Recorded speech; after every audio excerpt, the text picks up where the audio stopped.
తూర్పు దిక్కున ఉన్నటువంటి ఆశ్రయపురములను చూడబోతున్నాం. వీటిలో తూర్పు దిక్కును మనం లేఖనాలు చదువుకున్నట్టు ఒకసారి యెహోషువ గ్రంథము 20:8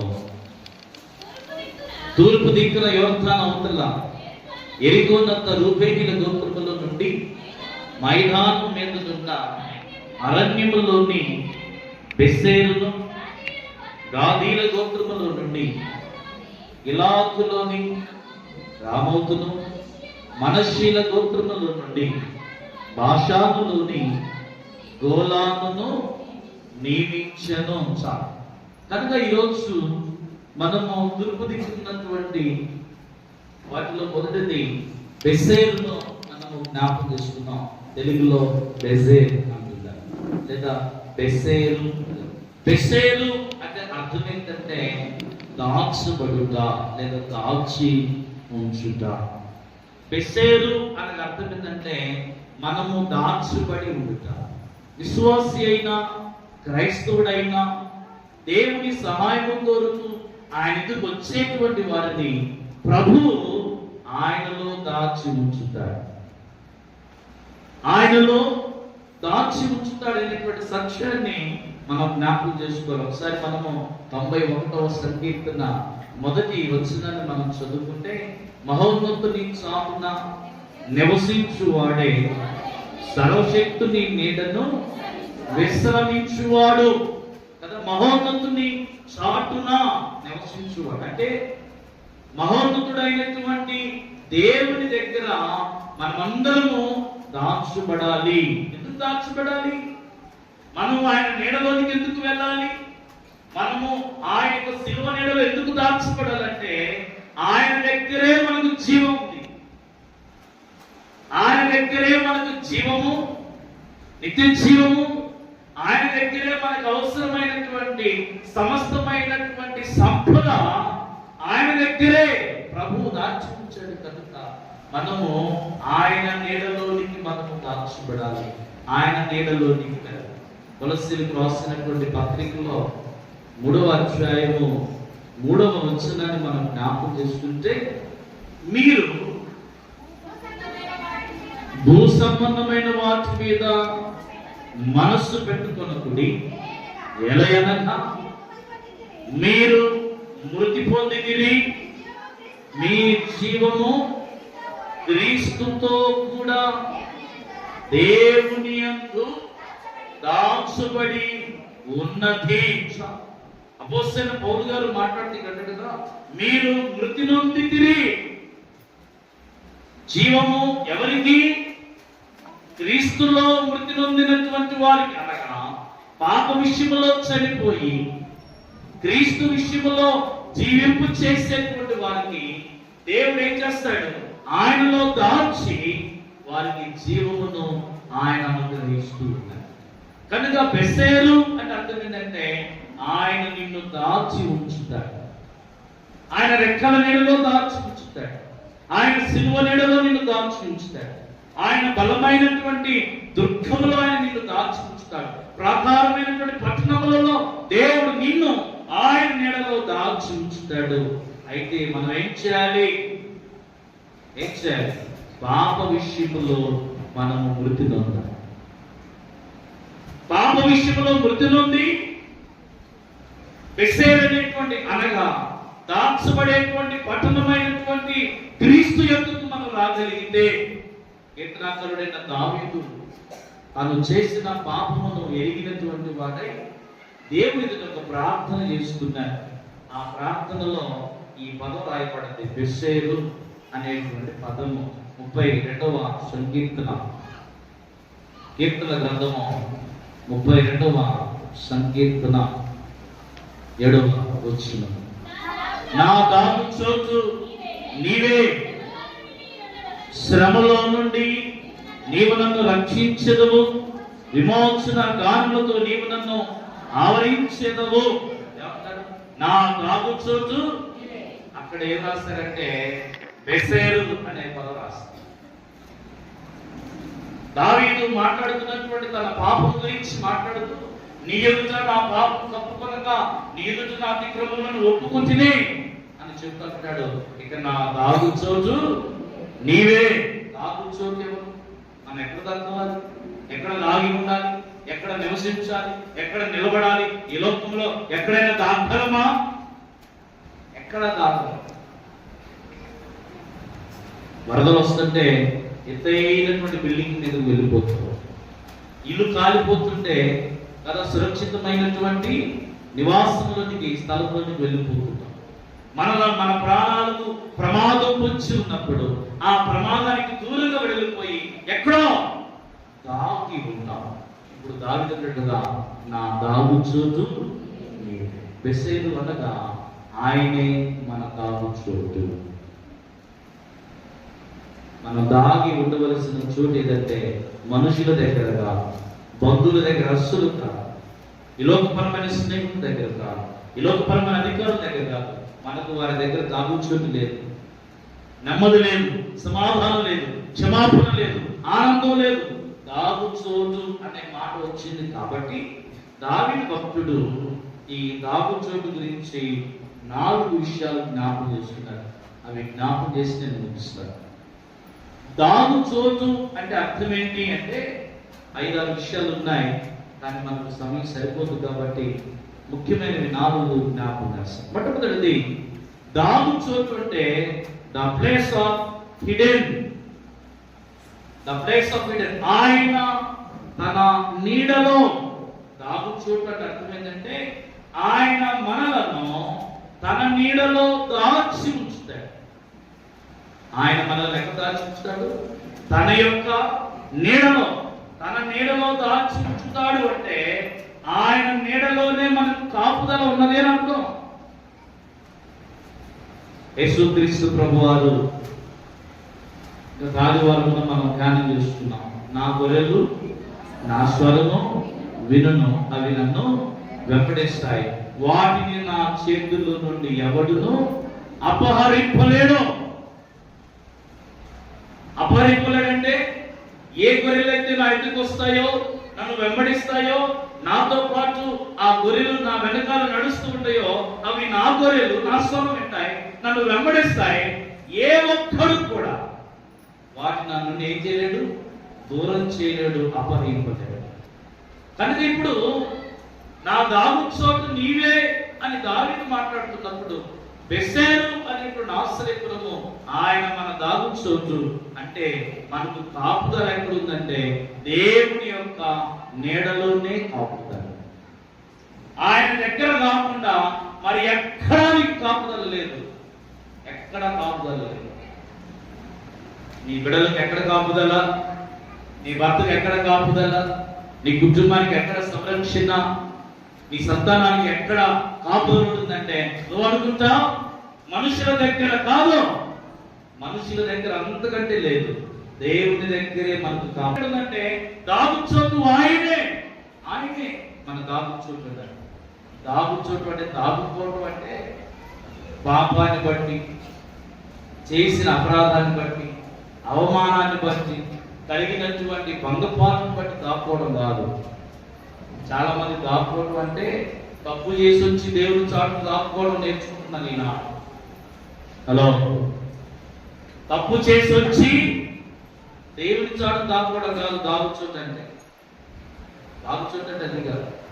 దాగు చోటు అంటే నీ తప్పేమి లేకుండా నీ మీదకు రాళ్ళు విసురుతున్నప్పుడు, నిందలు వస్తున్నప్పుడు, శ్రమలు వస్తున్నప్పుడు, ఆ శ్రమల కొలిమిలో నువ్వు ఎక్కడ దాగాలో అంటే దేవుని యొక్క దాగు చోటు. బెస్ట్ ఆశ్చర్యకరమైన క్రీస్తు. మొదటిది పాపం చేసి దాగినటువంటి వారు వాళ్ళు, ప్రాణ భయంతో బిగుతనంతో దాగినటువంటి వారు వాళ్ళు.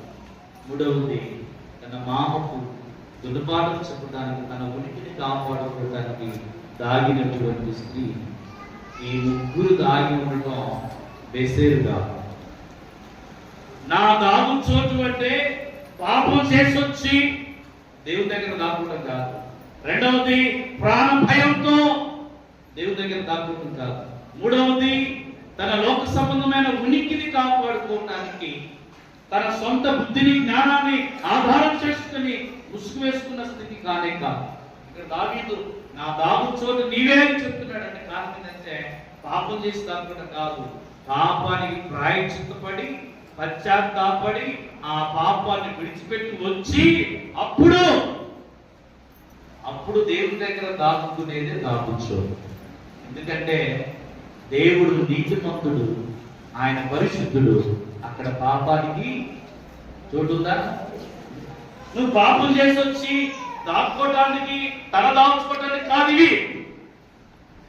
యేసుక్రీస్తు ప్రభు వారు నేనే దుర్గమునైనాను, నేనే నీ దాగుచోటైనా అంటే దాగుచోటు అంటే ఎవరికి? పాపాన్ని ఒప్పుకొని విడిచిపెట్టిన వాళ్ళకి. అటోన్మెంట్ అండ్ రిపెంట్, రికన్సిలియేషన్, 3 మాటలు రాశారు. ఆయన దాగుచోటు అంటే ప్రాయశ్చిత్తం జరగాలి నీ పాపానికి. నీ పాపానికి నువ్వు పశ్చాత్తాపడాలి. నీ పాపానికి నువ్వు ఏం చేయాలి? పశ్చాత్తాపడిన వాడై దేవునితో సమాధానపడాలి. 91వ సంకీర్తన. ఎవరైతే దేవుని నెడలోనికి వస్తారో వానికి కలుగు ఉపకారం. ఆయన నాకు ఆశ్రయము, నా కోట, నేను నమ్ముకును, నా దేవుడని నేను యెహోవాను గురించి చెప్పుచున్నాను. వేటగాని విడుదల నుండి ఆయన నిన్ను, నాశనకరమైన తెగులు రాకుండా ఆయన తన రెక్కలతో నిన్ను కప్పును.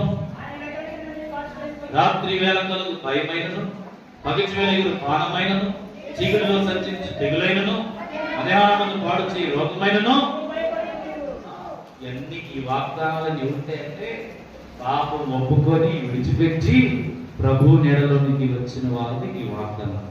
మనమేమో ఆడ పాపాన్ని ఆడ గొప్పలుగా రాసులు గొప్పలు పోసి ఏదో మన ధనరాసులాగా వాటిని పీల్చుకుంటూ పాపాన్ని రోజు రోజుకు మూటగొచ్చుకుంటూ డబ్బు పెరిగి ఆనందించినట్టుగా పాపం పెరిగిపోతుంటే దాని గొప్పగా గర్వంగా చెప్పుకుంటూ నాశన కుప్పలోనికి వెళ్ళిపోతున్నాం.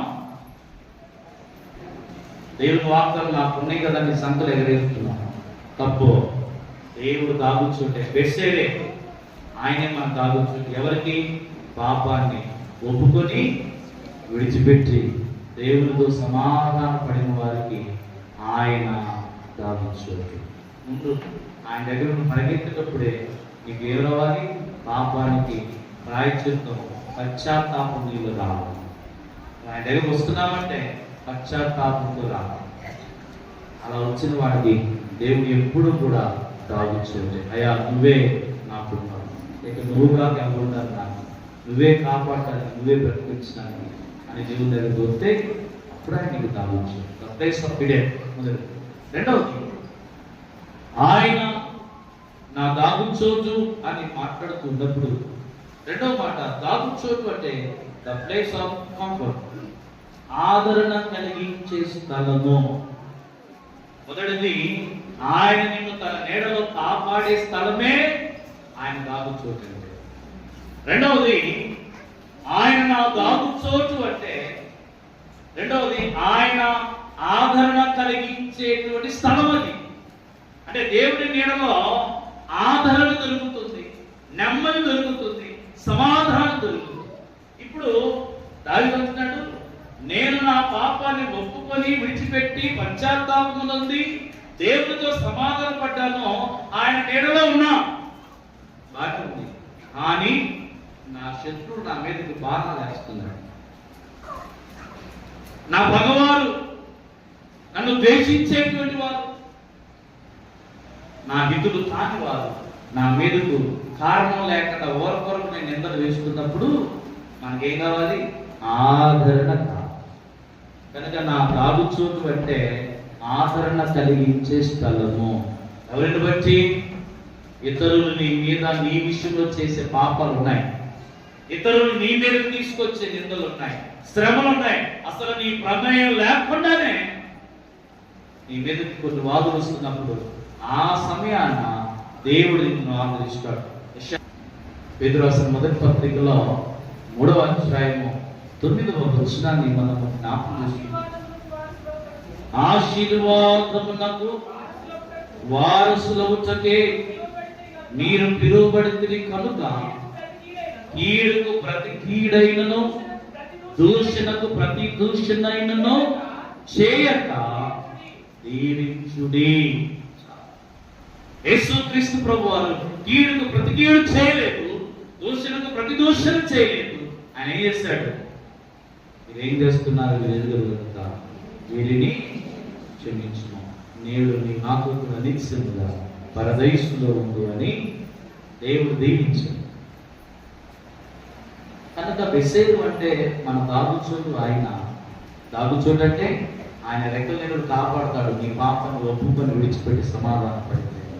రెండవది, అందరూ ఒకటై నిన్ను ఒంటరిదాన్ని చేసి మాట్లాడుతున్నప్పుడు అన్నాలా నువ్వు కూడా దేవుని సన్నిధికి వెళ్ళి ప్రార్థనను ఆశ్రయిస్తే దేవుడు అందరి ఎదుట నీ తలను ఎత్తుతాడు. అయితే నువ్వేం చేయాలి? దేవుని ఆదరణ కొరకు, నెమ్మది సమాధానం కొరకు నువ్వు చేయాల్సిన పనులు 7 విషయాలు ఉన్నాయి. 7 విషయాలు ఉన్నాయి. నీ మీదకి నిందలు వచ్చినప్పుడు వెంటనే గేటు తీసుకుని బలాన్ని చూపించాల్సిన అవసరం లేదు. నువ్వేం చేయాలో తెలుసా? మొట్టమొదటి, రిమెంబరింగ్ గాడ్స్ ప్రామిస్. దేవుని వాగ్దానమును జ్ఞాపకం చేసుకోవడం నేర్చుకోవాలి. శ్రమలలో, నీ మీదకి వచ్చిన వాగులలో అందరూ ఒకటే నిన్ను కాపులాగా పొడుస్తున్నప్పుడు నువ్వు దేవుని వాగ్దానాన్ని జ్ఞాపకం చేసుకో. ఏమని? నీకు ప్రతిగా రూపింపబడిన ఏ ఆయుధము వాగ్దానం. భయపడవద్దు, నిత్యమని నీకు తోడై ఉన్నాను. వాగ్దానం జ్ఞాపకం చేసుకోవాలి. Remembering God's promise. రెండవది, దేవుని వాగ్దానం జ్ఞాపకం చేసుకున్న తర్వాత stand in love of God. దేవుని ప్రేమలోనే మనం నిలిచి ఉన్నాం. యేసుక్రీస్తు ప్రభువు అంటాడు, నేను నీ దాగుచోటు అంటే నేను నీకు ఆదరణ ఇస్తాను. అయితే నువ్వేం చేయాలి? నా వాగ్దానాన్ని జ్ఞాపకం చేసుకో. నా వాగ్దానం ఏం చెప్తుంది? 10,000 మంది కూలి నన్ను నీకు అసలు నీ పాదాలు రాయి. ఇది వాగ్దానం. అతడు నన్ను ప్రేమించుచున్నాడు కనుక నేను అతనిని తప్పించెదను. ఇది వాగ్దానం. అతని శ్రమలో నేను అతనికి తోడై ఉండేదను. ఇది వాగ్దానం. నా రక్షణ నేను అతనికి చూపించేదను, నా దీర్ఘాయువు చేత అతనికి. ఇది వాగ్దానం. జ్ఞాపకం చేసుకో. అందరూ ఒకటైతే నీ మీదకి నిందల్లాగా వస్తున్నప్పుడు ప్రార్థన చేయి. దేవుని ప్రేమలో నిలచి దేవుని సేవ చేయి. చాలా మందికి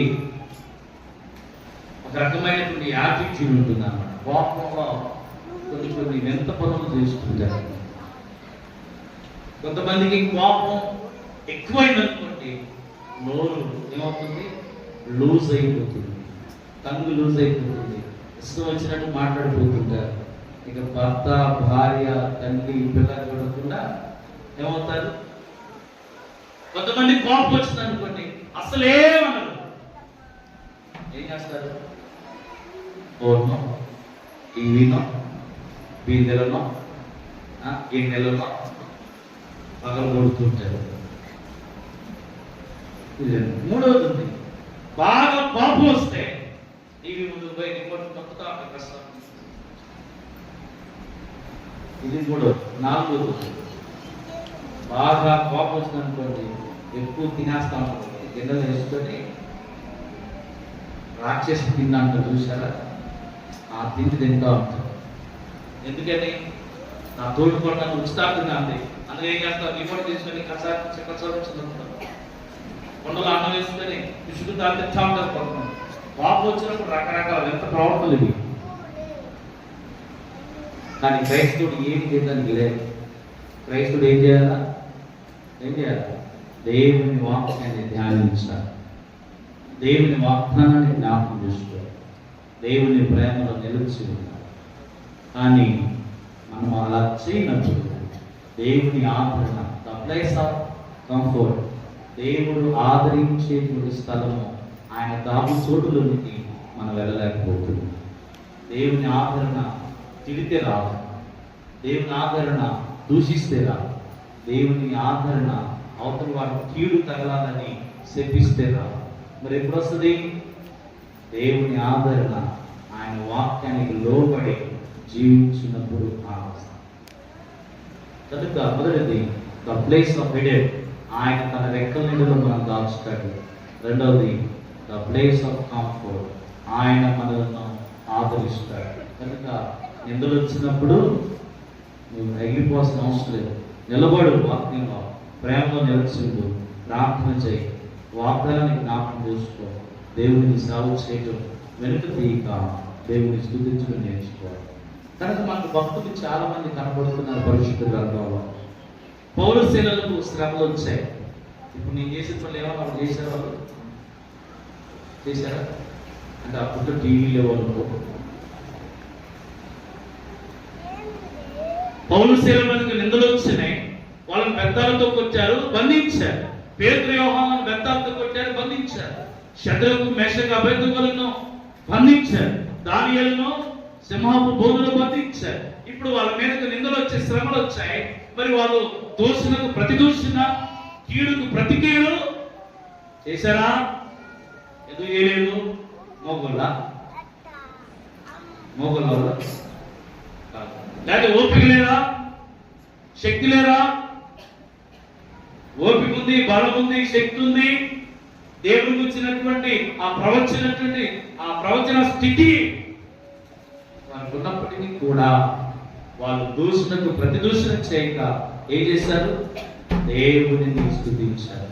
కనుక నీ మీదకు నిందలు వచ్చినప్పుడు దూషణకు ప్రతి దూషణ చేయకుండా దేవుని స్తుతించడం నేర్చుకోండి. ఎవరైనా నీ కోడలను తిరిగినందుకు నిన్ను స్తుతించడానికి సిగ్గుపడను యేసయ్య, తప్పులే. నిన్నెవరైనా కూతురు మాట్లాడుతూ దూషిస్తూ నీ మీదకు నిందలు వస్తున్నప్పుడు దేవుడే నాకాశ్రయము దివ్యమై అలవాటు చేసుకోండి. కొన్ని ఇప్పటికైనా అలవాటు చేసుకోవడం చాలా మంచిది. ఆమె తిట్టిందని నువ్వు తిట్టడం కరెక్ట్ కాదు, ఆమె కరెక్టిందని నువ్వు కరెక్టడం కరెక్ట్ కాదు. ద ప్లేస్ ఆఫ్ కంఫర్ట్, ఆయనే మన దాగు చోటులో ఉన్నటువంటి ఆదరణ ఎప్పుడో దేవుని స్తుతించినప్పుడు, వాక్యాన్ని ధ్యానించినప్పుడు, ఆయన వాక్యం జ్ఞాపకం చేసుకున్నప్పుడు దేవుని ప్రేమలో నిలిచి ఉన్నాం. శ్రమలలో ఓర్పు ఎందుకు కలిగి ఉండాలి? శ్రమ ఓర్పు నిరీక్షణ చెప్పు. 3 విషయాలు కదా: శ్రమ, ఓర్పు, నిరీక్షణ. శ్రమలు లేనటువంటి క్రైస్తవుడు, శ్రమలు లేనటువంటి కుటుంబాలు, శ్రమలు లేనటువంటి బ్రతుకులు లేవు. నీ కంటికి అందరూ బాగున్నట్టు కనిపిస్తుండొచ్చు కదా. ఏమన్నారు పెద్దలు? రాములు వచ్చినడికి డబ్బులేంటి మాయ్, నేను నిద్రపోతాను. తాగలేని వాడికి లోకమంతా పచ్చిగా కనపడుతుంది. కానీ ఇప్పుడు మెత్తగా రెట్టున్నాం, ఉల్టాగంటే నీకు కష్టం వచ్చింది అనుకోండి, నీకు ఎలా కనపడుతుంది లోకం అంతా? నాకు ఒక్కడికే కష్టం వచ్చింది, మిగతా వాళ్ళందరూ బాగానే ఉన్నారు కదా. ఎప్పుడన్నా నువ్వు పోయి ఏది మరి బాగున్నాం అంటే ఏం బాగుంటుంది, ఏం చెప్పమంటావు? ఏందమ్మా నీకు అంత కష్టం వచ్చి ఏమొచ్చిందంటే చెబితే అది తీరేదా ఆరేదా? అసలు లోకంలో ఇంకెవరికి శ్రమ రానట్టుగా మాట్లాడుతుంటారు. అందుకని ఏమన్నాడు భక్తులు? ఏమన్నారు? నీకు ఒక్కదానికే శ్రమ కలుగుతుందని ఆశ్చర్యపోవద్దు, అదేదో ఎంత జరుగుతుందని బాధపడద్దు. ఈ లోకంలో అందరికీ శ్రమలు వస్తాయి. అయితే దేవుడు నీ శక్తికి మించినటువంటి వాటిని ఆయన అనుమతించడు. కనుక శ్రమలు లేనటువంటి కుటుంబాలు బ్రతుకులు లేవు. భాస్కర్కి ఎవరా? భాస్కర్ బ్రహ్మాండం అంటారు, మాట్లాడుకుంటారు, పంపించాడు. నీకు ఏదేమి సాయిగారు పడే శ్రమ? కుటుంబాన్ని, సంఘాన్ని, పిల్లలను మొత్తాన్ని కదా నేను బ్యాలెన్స్ చేసుకుంటూ రావాలి. ఒకటి ఇంబ్యాలెన్స్ అయినా సరే కదా, ఆయనకు వాదులు నిందలు, సంఘానికి వాదులు నిందలు, ఇవేమి నాకు అర్థం కాదు. మనం అనుకుంటే ఆయనకేం రా, 4 మాటలు కొడుతుంటాడు కదా, నువ్వు నిలబడవచ్చు.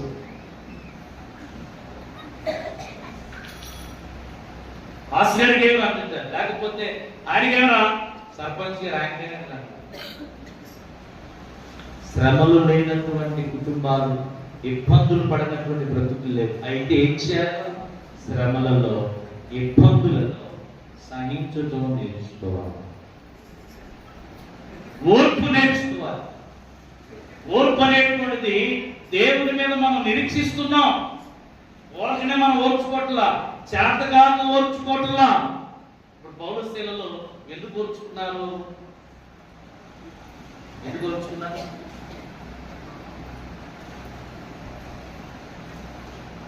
పౌరశీలను ఎందుకు ఓర్చుకున్నారు? సరే, దానియేలు సింహపు బోనులో వేయబడితే ఆయన సహించారు.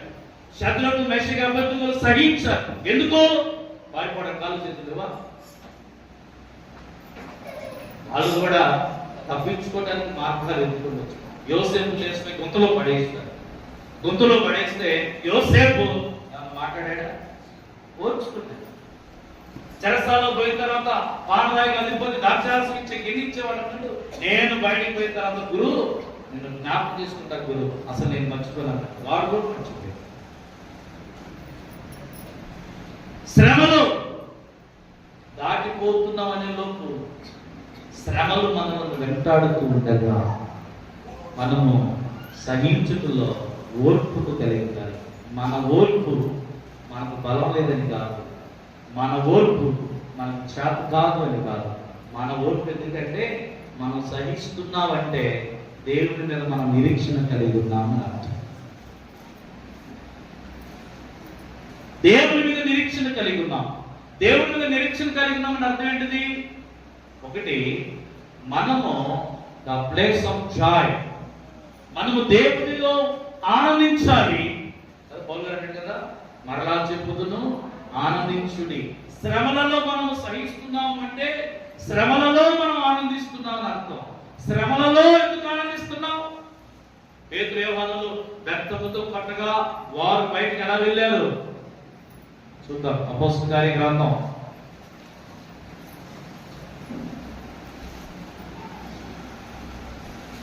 అపోస్తలుల కార్యముల గ్రంథము 4వ అధ్యాయం. అపోస్తలుల కార్యముల గ్రంథము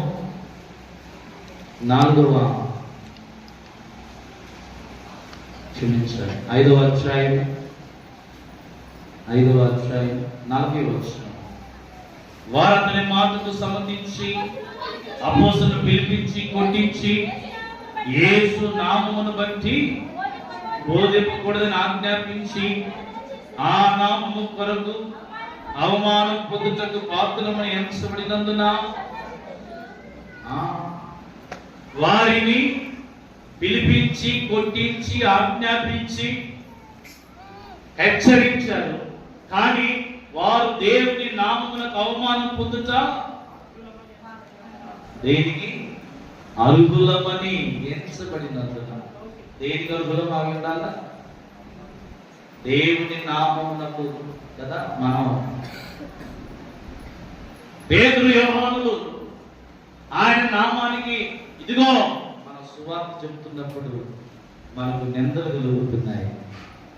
అయినా కానీ వాటిని బట్టి వాళ్ళు ఏం చేస్తారు? మనం చదువుతున్నాం. ఆ నామము కొరకు అవమానం పొందుటకు పాత్రలమని ఎంచబడిన వారు సంతోషించుచు సభ ఎదుట నిలబడి వారికి అవమానం కలుగుతున్నప్పుడు, అవమానం కలుగుతుంటే, అవమానకరమైన మాట మాట్లాడుతుంటే వీళ్ళు ఏం చేస్తున్నారు? సంతోషిస్తున్నారు. క్రిస్మస్ వచ్చినప్పుడు మనం పాడుతుంటే పాడు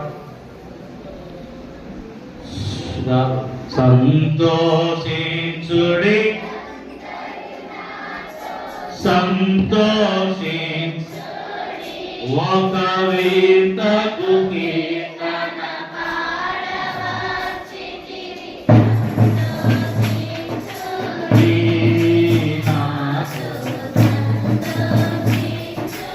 శ్రమలలో మనము ఎందుకు సంతోషించాలి? నా దాగు చోటు అంటే ద ప్లేస్ ఆఫ్ జాయ్. శ్రమలు కలుగుతుండగా మనము దేవుని దాగు చోటులో ఉంటే శ్రమలలో కూడా ఆనందించగలము. దేవునిలో నువ్వు ఉన్నావు అనుకోండి, శ్రమలు కూడా నీకు సంతోషాన్ని తీసుకొస్తాయి. ఎందుకు మనం శ్రమలలో సంతోషించాలంటే, భక్తుడైనటువంటి సిఎస్ లూయిస్ అనేటువంటి ఒక వేదాంత భక్తుడు ఎన్ని కారణాలు చెప్పాడు? 8 కారణాలు జ్ఞాపకం చేస్తాడు. 8 కారణాలు ఎందుకు మనము శ్రమలలో సంతోషించాలి.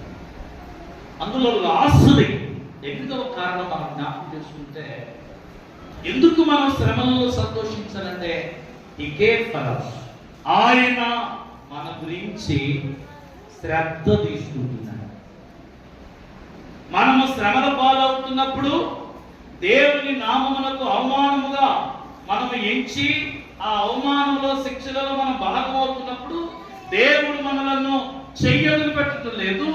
ఆయన మన మీద శ్రద్ధ కలిగి ఉన్నాడు. ఆయన మనల మీద ఏం కలిగి ఉన్నాడు? శ్రద్ధ కలిగి ఉన్నాడు. ఆయన మనం మర్చిపోలేదు. నీకు శ్రమ వస్తే, ఇబ్బంది వస్తే, ఇరుకొస్తే, దేవుని నామాన్ని నువ్వు ప్రేమించినందుకు నీకు అవమానం కలుగుతుంటే దేవుడు నిన్ను మర్చిపోయాడని కాదు, ఆయన నీ మీద శ్రద్ధ చూపుతున్నాడు. అందుకే మనం దేవుని స్తుతించాలి. శ్రమలలో దేవుని ఎందుకు మనం స్తుతించాలంటే, ఆయన నీ మీద ఏం చూపుతున్నాడు? శ్రద్ధ చూపుతున్నాడు. ఆయన చూపినంత శ్రద్ధ ఇక ఏ మనుష్యుడు నీ మీద చూపలేదు. నీ భర్త చూపుతాడా? చెప్పి ఇప్పుడు ధైర్యంగా. నీ బిడ్డలు చూపుతారు నీ మీద అంత శ్రద్ధ? బిడ్డలు శ్రద్ధ చూపడం అయితే ఈ రోజున వృద్ధాశ్రమాలు, పిల్లలు వదిలేసినటువంటి తల్లిదండ్రులు వృద్ధాశ్రమంలోకి వెళ్ళిపోతున్నారు. కారణం శ్రద్ధ చూపుకే.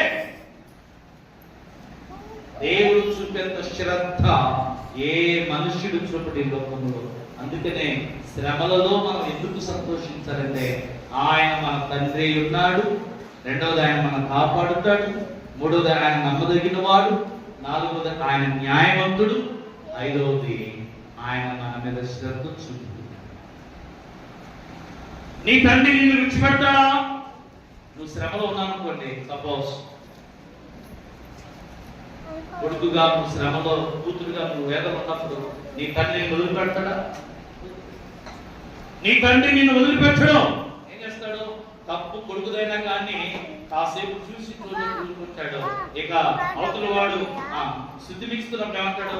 అవును, నా కొడుకు తప్పే చేశాడు, అయితే ఏం చేయాలి చెప్పు, పరిహారం చెప్పు.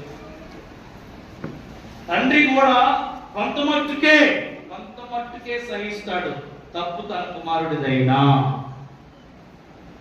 తప్పు కొడుకు వైపు ఉన్నటువంటి తండ్రే కొంతసేపు సహిస్తే, అసలు నువ్వు ఉచితార్థంగా నిందలు అనుభవిస్తున్నప్పుడు నీ గురించి యేసుక్రీస్తు ప్రభువారు వాదించడా?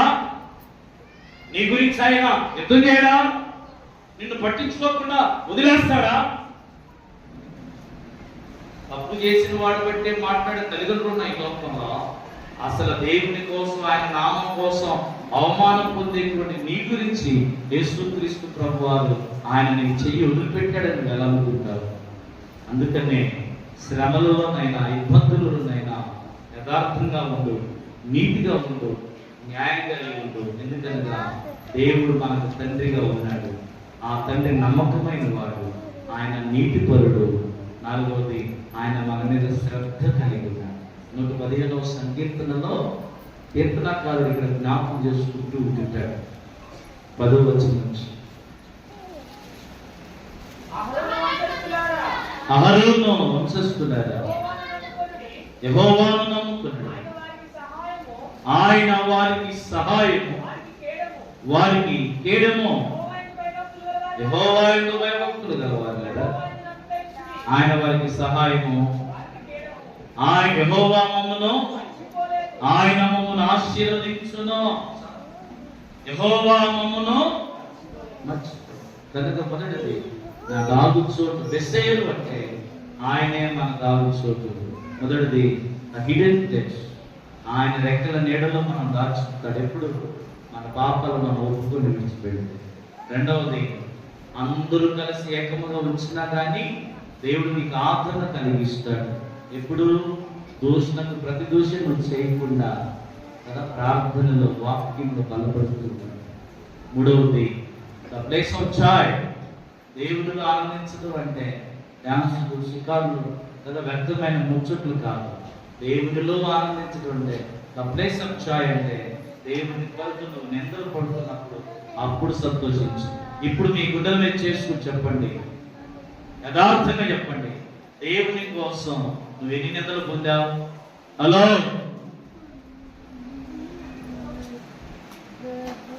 దేవుని కోసం, ఆయన సువార్త కోసం, ఆయన నామం కోసం, ఆయన ఆలయం కోసం, సన్నిధి కోసం, పరిచర్య కోసం నువ్వు ఎన్ని నిందలు పొందావు? ఒకటి ఉందా?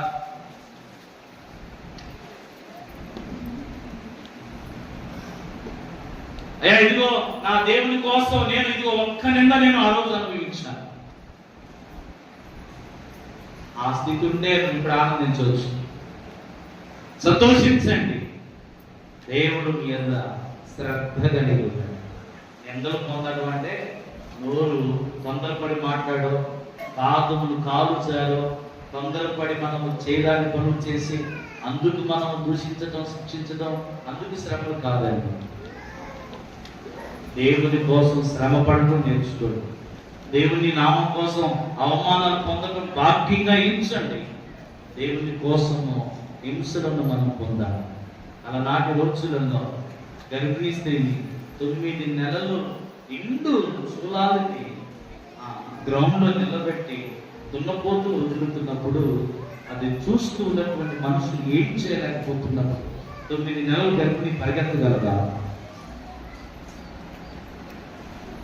ఎద్దు వస్తుంది పడవటానికి, కొమ్ములు తీసుకెళ్లి పడవటానికి వేగంగా వస్తున్నప్పుడు నిండు చూలాలు గర్భిణి ఆమె పరిగెత్తలేక వేట పడుతుంటే వచ్చి పొడిచి ఆ కడుపును తీర్చినప్పుడు ఆమె చనిపోతూ ఎంత ఆనందిస్తుంది. నా దేవుని కోసం నేను హింసను సంతోషంగా అనుభవిస్తున్నాను. దేవుని కోసం శ్రమ పడటం నేర్చుకోండి, దేవుని కోసం సహించడం నేర్చుకోండి. అది ఏమవుతుంది? ద ప్లేస్ ఆఫ్ జాయ్ అనగా ఆనందించడం అంటే ప్రభు కొరకు శ్రమలలో ఆనందించడం. నాలుగో చెప్పు ముగిస్తాను. నాలుగవదిగా నా దాగు చోటు అంటే అర్థం ఏంటంటే ద ప్లేస్ ఆఫ్ ఫర్గివ్నెస్, క్షమాపణ దొరుకు స్థలము. క్షమాపణ దొరుకు స్థలము. మళ్ళీ చదువుతున్నాం 32వ సంఖ్య 7వ వచనం. నా దాగు చోటు నీవే,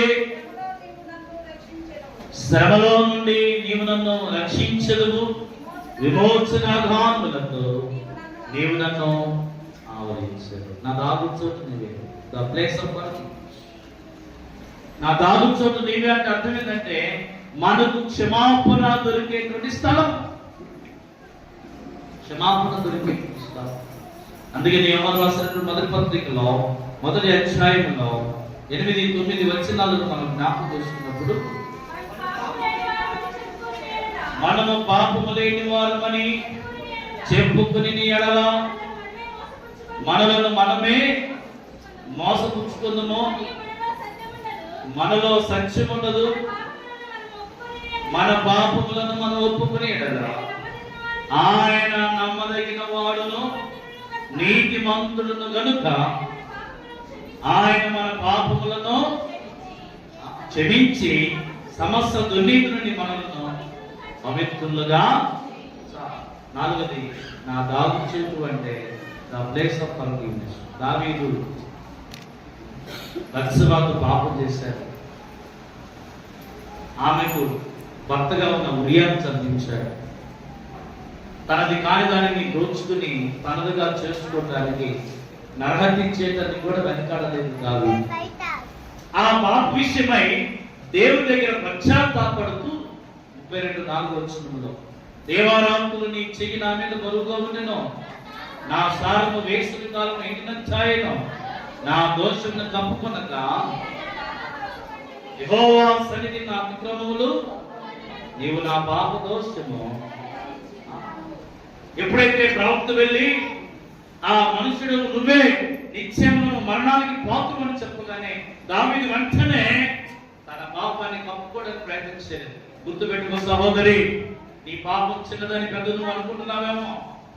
దేవుని సన్నిధిలో జ్ఞాపకం చేసుకోవాల్సిన మాట, దేవుడు నీతో మాట్లాడుతున్నప్పుడు నీ పాపాన్ని కప్పుకోకూడదు. అంటే నాకేం తెలియదండి, నేను ఆ స్థలంలో లేనండి, నాకు వినబలేదండి, నేను సరిగా పట్టించుకోలేదండి, అంతా అబద్ధం. ఎరిగి ఎరిగి చేసి మరి తప్పించుకోవడానికి ప్రయత్నం చేస్తున్నారు. దావీదు కూడా తప్పించుకోవడానికి కారణం ఉండే, ఆయన రాజు. ఆయన ఎవరు? రాజు, శక్తి కలిగిన వాడు. అవసరమైతే నాతో భక్తులు చంపగలడు కూడా.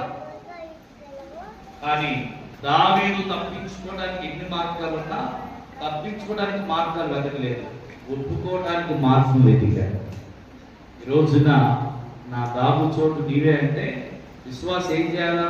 తప్పించుకోవడానికి మార్గాలు వెతికే వాళ్ళు విశ్వాసులు కాదు, అది ఒప్పుకొని విడిచిపెట్టడానికి మార్గం వెతుకు.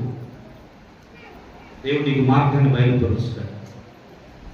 కానీ నాడు క్రైస్తవ సంఘంలో అనేక మంది తప్పులు చేసి ఆ తప్పులు తప్పించుకోవడానికి దారులు వెతుకుతున్నారు. అలా వెతికే వాళ్ళైతే అసలు ఇంకా నువ్వు దేవుని కుమార్తెగా నిన్ను మార్చుకోలేదు. అందుకని ద ప్లేస్ ఆఫ్ ఫర్గివ్నెస్, నువ్వు ఒప్పుకోవడానికి దేవుని సన్నిధికి వస్తే ఆయన నమ్మదగిన వాడు. ఆయన నీ పాపాలను క్షమించి నిన్ను పవిత్రపరుస్తాడు. కనుక ద ప్లేస్ ఆఫ్ ఫర్గివ్నెస్ లో 4 అంతస్తులు ఉన్నాయి. దేవుని దగ్గర క్షమాపణ పొందడానికి మనం ఒక్కొక్క మెట్టు ఎక్కాలి. 4 మెట్లు. మొట్టమొదటిది, దేవుని దగ్గర ఒక పాపి క్షమాపణ పొందాలి అంటే అవేర్నెస్ అనేది అవసరం. అవేర్నెస్ అంటే తన పాపము గురించినటువంటి గ్రహింపు అవసరం. రోజున ఎందుకు పాపాలు ఒప్పుకోవడం లేదంటే తాను ఎటువంటి పాపం చేశాడో గ్రహింపు రావడం ఆ పురుషులకి, స్త్రీలకు. వ్యభిచారం చేస్తూ కూడా సంతోషంగా చేస్తున్నాడు, బుద్ధి లేకుండా. తాగుతూ రోడ్ల మీద దొర్లాడుతూ కూడా అదేదో గొప్పతనం అనుకుంటున్నాడు. తండ్రి కొడుకు కలిసి తాగుతూ సిగ్గులేనటువంటి బ్రతుకుతూ ఉన్నాడు. అంటే అర్థం ఏంటిది?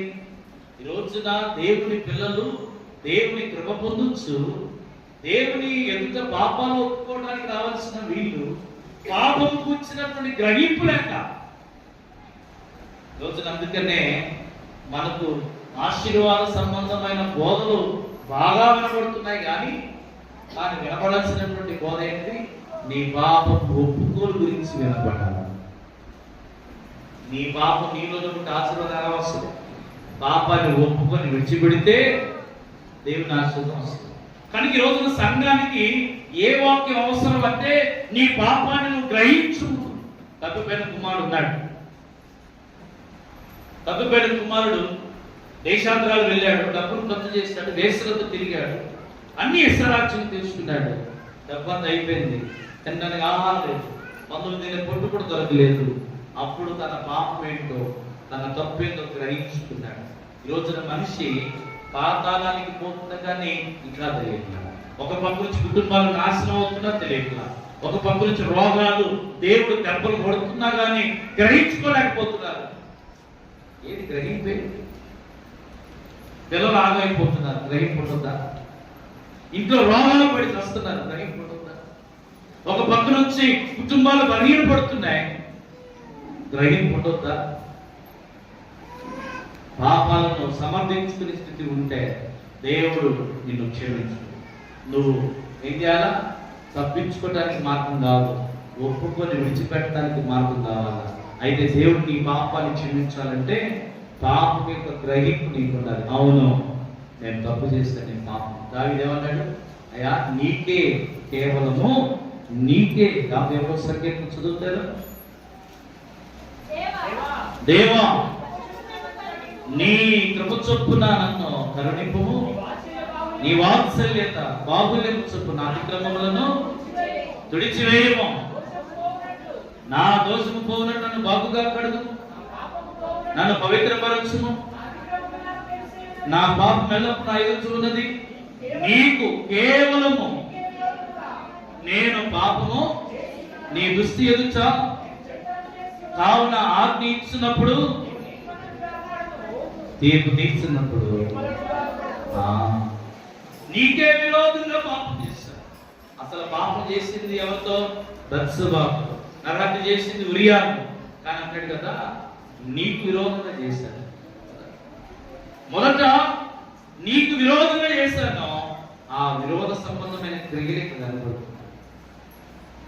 రోజున దేవుని వాళ్ళరా, పాప క్షమాపణలో మొదటి పెట్టిందంటే నీ పాపాన్ని నువ్వు గుర్తెరగటం, గ్రహింపు లేకుండా, ఆ గ్రహింపు జ్ఞానం లేకుండా నువ్వు దేవుని దగ్గరికి రాలేవు, దేవుని దగ్గర పశ్చాత్తాపం పొందలేవు. పాప క్షమాపణలో గ్రహింపు ఒకటి వస్తే సరిపోదు. ఇప్పుడు చాలా మంది భక్తులు చెప్తుంటారు భార్యలు, నాకు బుద్ధి వచ్చింది, నాకు తెలిసి వచ్చింది, మరలా నేను అటువంటి తప్పు చేయను, మిమ్మల్ని ఏడిపించను, మిమ్మల్ని బాధ పెట్టను, ఇక నా జన్మలో ఈ తప్పు చేయను అని బుద్ధికరమైనటువంటి మాటలు మాట్లాడతారు. ఎందుకని? భార్య పిల్లలందరూ కూర్చొని ఏడుస్తుంటే ఆ ఏడుపు చూసి, కన్నీరు చూసి బుద్ధి వచ్చి ఆ మాట మాట్లాడతారు. బుద్ధి వస్తే అక్కడితో ఆగిపోకూడదు. నీ పాపం అంటే ఏదో నీకు తెలిసింది కదా, ఇప్పుడు రెండో పెట్టుకోనికి రావాలి. రెండో పెట్టంటే మారు మనసు, చేంజ్, మారు. బుద్ధి వచ్చింది, తప్పు పెట్టుకున్నాడు, అక్కడే కూర్చోలేదా? అక్కడే కూర్చున్నాడా? ఏమన్నాడు? అయ్యా నేను చేసిన తప్పే, బుద్ధి లేని పని చేస్తాను, నా తండ్రికి నేను వ్యతిరేకంగా చేస్తానని అక్కడే కూర్చోలేదు. ఏం చేశాడు? బుద్ధి వచ్చిన తర్వాత తన పాత స్థితిని వదిలేసి తండ్రి ఎందుకు వచ్చాడు. ఈ రోజున చాలా మంది, నాకు బుద్ధి వచ్చిందండి, నేను చేయనండి, ఇక మీద నన్ను వెళ్ళను, నేను వస్తానండి చర్చి, కానీ మాటలు ప్రగల్భాలు చెబుతున్నారు, కానీ మార్పు, పాప క్షమాపణలో రెండవది మార్పు అండి. నువ్వు ఎంత బుద్ధితో వేదాంతాలు పలిగినా మార్పు లేకపోతే ఆ వేదాంతాలన్నీ కూడా ఏమవుతాయి? మట్టిపోతాయి. కనుక ద ప్లేస్ ఆఫ్ ఫర్గివ్నెస్, యేసుక్రీస్తు ప్రభువారే మన దాగుచోటు, ఆయనే మనం కాపాడువాడు, ఆదరించువాడు, మనలను జ్ఞాపకం చేసుకునే శ్రద్ధతో శ్రమలలో కూడా మనకు ఆనందాన్ని కలిగించేవాడు ఆయన నిరీక్షణ. నాలుగవది క్షమించువాడు ఆయనే. ఆయన దగ్గర క్షమాపణ ఉంది, అది గుర్తుకోవాలని మొదట నువ్వు చేసిన పాపం వచ్చిన గ్రహింపు నీకు కావాలి. రెండవది మార్పు నీలో రావాలి. ఎంతకాలం మార్పు లేకుండా, ఎంతకాలం? ఎన్ని సంవత్సరాలు? 38 సంవత్సరాలుగా మార్పు లేని జీవితాన్ని జీవిస్తున్నాడు వ్యత్యాసం దగ్గర. 12 సంవత్సరాలుగా మార్పు లేనటువంటి రోగాన్ని ఒక ఆమె అనుభవిస్తుంది. 18 సంవత్సరాలుగా నడుము ఉండిపోయి దయ్యం పట్టి అబ్రహాం కుమార్తె. సంవత్సరాల తరబడి మార్పు లేని వాళ్ళు ఉంటున్నారు. నేను అడుగుతున్నాను పిల్లగా, దేవుని ఆలయం ఒకసారి అడుగుపెట్టి దేవుని స్తుతించి, అయ్యా నువ్వే నా రక్షకుడు అన్న తర్వాత, నాది గత జీవితం, పాత జీవితం, పాప జీవితం అన్న తర్వాత నీలో మార్పు అనేటువంటిది రావాలి. మార్పు లేకపోతే నీకు పాప క్షమాపణ అనేటువంటిది పరిపూర్ణంగా ఉంటుంది. మొదటిది గ్రహింపు, రెండవది మార్పు, మూడవది ఇంటరాక్షన్ అనేటువంటి మాట రాస్తాను. యాక్షన్ అంటే క్రియలు, క్రియలు ఉండాలి. మూడవది క్రియలు. మార్పు వచ్చింది నీలో, క్రియలు కూడా కనపడాలి. క్రియలు కనపడాలి కదా. సరే, భర్త అంటున్నాడు, అమ్మా నేను ఇక తాగడం నాకు బుద్ధి వచ్చింది అన్నాడు. రైట్. రెండవది తాగడం లేదు, బాగా ఉంటుంది, కానీ పోయి సారాపూడి దగ్గర కూర్చుంటున్నాడు. ఎక్కడ కూర్చుంటున్నాడు? సారాపూడి దగ్గర కూర్చుంటాడు. లేకపోతే నేను ఆ వేషకు తిరగను అన్నాడు, కానీ పొయ్యి మళ్ళా బుద్ధి వచ్చిందన్నావు, మారానన్నావు, మరి మంచి క్రియలు, పనులు కూడా మంచిగా ఉండాలి కదా. మనస్సు మారితే పనులు మారతాయి, మనస్సు మారకపోతే కదా. ఇక్కడ పలుకులు మారుతున్నాయి కానీ పలుకులు మారుతున్నాయి కానీ పనులు, క్రైస్తవుల బ్రతుకుల్లో పలుకులు మారితే కాదు, ఏం మారాలా? పనులు కూడా మారాలి. నోటి మాటలు మారితే కాదు, చేసే పనులు కూడా మారాలి. అందుకనే ఇంటరాక్షన్, క్రియలే, విశ్వాసము, ఉండి క్రియలు లేకపోతే, క్రియలు ఉండి విశ్వాసం లేకపోతే, నా దగ్గర మారు మనసు ఉంది, మారు మనసు అంటే దానికి తగిన పనులు ఉండాలి నా దగ్గర. సరే నేను మార్పు పొందాను, ఇక నాకు ఆమెతో సంబంధం లేదు, ఆమె అడిపోతుందే నేను త్రాగను, మారేను, అటువైపు చెప్పండి. కనుక ఈరోజు అపవాది ఎంత మోసం చేస్తుందంటే దేవుని పిల్లలను, ఒకటి క్షమాపణ పొందడానికి మొదటి వ్యక్తి ఏంటంటే నీ పాప యొక్క గ్రహింపు నీ తెలియాలి. ఒక పాపం చేస్తే, ఒక తప్పు చేస్తే దానివల్ల ఎన్ని కుటుంబాలు బాధింపబడుతున్నాయి, ఎంతమంది బ్రతుకులు పదిహేనపడుతున్నాయి, నువ్వు చేసిన దుర్మార్గానికి ఎవరెవరు పడయ్యారు, దానివల్ల నీకు వచ్చే శిక్ష ఇవన్నీ నువ్వు గ్రహించుకోవాలి. రెండవది మార్పు రావాలి. మూడవది మార్పు తగిన క్రియలు నీలో కనపడాలి. లాస్ట్ ఫైనల్ దేవునితో కలిసి అడుగులు వేయగలిగిన తీర్మానం నోటికి రావాలి. తీర్మానం, నిశ్చయత, దేవునితో కలిసి అడుగులు వేయగలిగినటువంటి తీర్మానం చేసుకోవాలి. తీర్మానం అంటే ప్రతిజ్ఞ అంటారు కదా కొంతమంది. ప్రతిజ్ఞ స్కూల్లో చేస్తా ఉన్నారు ప్రతిజ్ఞ, బాకీ నా స్వభావం కదా, ప్రతిజ్ఞ చేసుకుంటారు. మనం కూడా యేసు క్రీస్తు ప్రభు దగ్గరికి వచ్చిన తర్వాత ప్రతిజ్ఞ చేస్తాం. ఎప్పుడు చేతులు ఇక్కడ పెట్టలే, నేను మీకు అర్థం ప్రతిజ్ఞ చేస్తూ ఉంటారు. 31st నైట్కి, 31 రేతుకి, కొత్త సంవత్సరానికి, క్రిస్మస్ పండగకి ప్రతిజ్ఞలు పొందుతూ ఉంటారు. ఏమంటారు? అయ్యా ఈ సంవత్సరం కొత్త సంవత్సరం వచ్చిందయ్యా, ఇప్పుడేనంటే నీ మీద ఒట్టు. ఎవరి మీద ఒట్టు? నీ మీద ఒట్టు. ఇక నేను తాగనంట, ఆ ఒట్టి ఇడిపోయి, ఆ ప్రతిజ్ఞ ఇడిపోయి. పోయిన సంవత్సరం ఇంతే నా మీద ఒట్టేసావు, మళ్ళీ తాగేవయ్యా ఈసారి నా మీద అంటే దేవుని మీద ఒట్టు.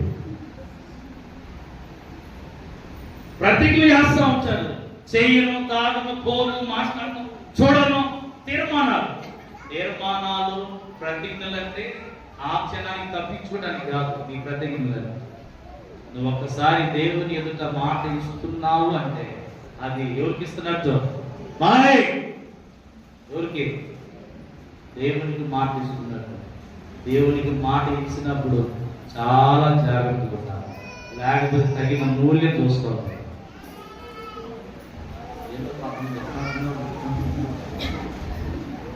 అందుకే నువ్వు మాట ఇస్తుంది దేవునికి, మనిషికి కాదు. చర్చిలో అయ్యగారికి మాట ఇస్తున్నావు అంటే అర్థం ఏంటిది? దేవునికి మాట ఇస్తున్నావు. కాబట్టి జాగ్రత్తగా ఉండాలా. అయితేనే మాట చేయగలుగుతానంటేనే, లేకపోతే మాట రాయని ఎవరు.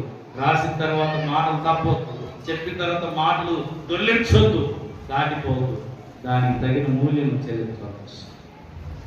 అందుకనే రూత్ ఒక తీర్మానం చేసుకున్నాడు, దావీదు ఒక తీర్మానం చేసుకున్నాడు, యెహోషువ ఒక తీర్మానం, నేనును నా ఇంటి వారు. యెహోషువ తీర్మానం, రూతు తీర్మానం, నీ దేవుడే. తీర్మానం చేసుకున్న తర్వాత చావైన బ్రతుకైన ఆ తీర్మానంలోనే నడవాలి. మనమేమో తీర్మానాలు బాగానే చేస్తాం, అవసరానికి కొద్ది దేవుడిని సంఘాన్ని వాడుకుంటాం. కనుక బెసేరు అనగా ఆయన మన దాగు చూడు. దాగు చూడు అంటే ద ప్లేస్ ఆఫ్ డెత్. ఆయన తన చేతుల నీడలను దాల్చి ఉంచుతాడు. రెండవది ఆయన మనం ఆదరిస్తాడు. మూడవది ఆత్మ సంబంధమైన ఆనందాన్ని కలిగిస్తాడు శ్రమలలో. నాలుగవది పాప క్షమాపణ ఆయన మనకు అనుగ్రహిస్తాడు.